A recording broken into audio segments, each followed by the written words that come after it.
This life, what brings things to us is not by age. It's by a spiritual element called birthright. I may be older than you, but what I have in the spirit you don't have. You may be younger than me. What you have in the spirit I don't have. As far as age is concerned, forget about it. But you can exchange it for me to have it and you don't know. Spiritual birthright is simply changing places. And sometimes we do it in very plain and simple language in the physical realm. We even pastors, there are people that can meet you where they want to force you to say that they are your father. Listen to me, some of them are not casual. The moment you accept it, there is no way you can rise. There is a place that you are occupying. He will tell you that I'm a father in that place. The moment you accept it, you have sold your birthright. People say, you are my son. When it comes to this, you are my son. What he's doing is that he's claiming a birthright somewhere. It's a simple transaction. Then it happens. And the day that you must be rewarded for that place, that is where you realize that what belongs to you will be going somewhere. Because a transaction happened. He'll tell you,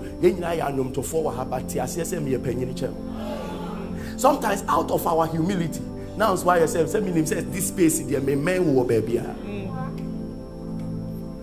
By the time you realize there's been an exchange already. So any honor that comes with that must bypass you. There are many of you who sold certain rights without knowing. Without knowing. Yeah. That's why you don't have to joke with it. Anything that comes with vows. You met a certain lovey. You didn't know what you were saying.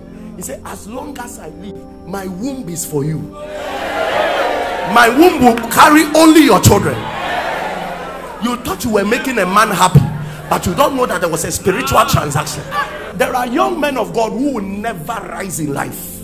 Let me tell you, no matter what they do, they will never rise, because they sold their birthright in their calling to another one. Because there was an ordination. He said, lift up a sword, lift up a Bible, vow that if you leave me, you will never do well. And you too, because you want to please a man of God, you lifted a sword, you lifted a Bible. If I leave you, do you know where God is taking you to? Do you know? If you have watched it, one of the dangerous things in this life is divorce. Because the vows that happens is a spiritual transaction before the Lord. So you vow to the person, I will stay with you, I will do this till death do us part. That means the only thing that must separate is death. As far as life is concerned, nothing must separate you. If something there separates, the element of this world and the supernatural will still hold. That so long as you can do well and fulfill this destiny, you must be connected to somebody you have left.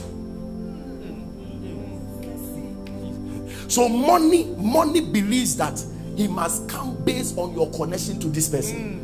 Because the only time he will deal with you as individual is when death has separated. Listen, you move a Brian normal. Or baby didn't suffer with three who didn't send no more was soon, and somehow will come as I did. What tongue would that say that the original?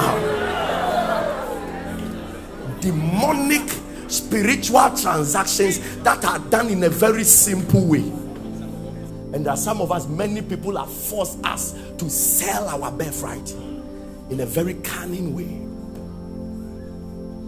At the end of the nipa fu fragile say, "Unia be mesre wo beans. O ton beans na wa nyisika wo je birthright. Akura boni beni."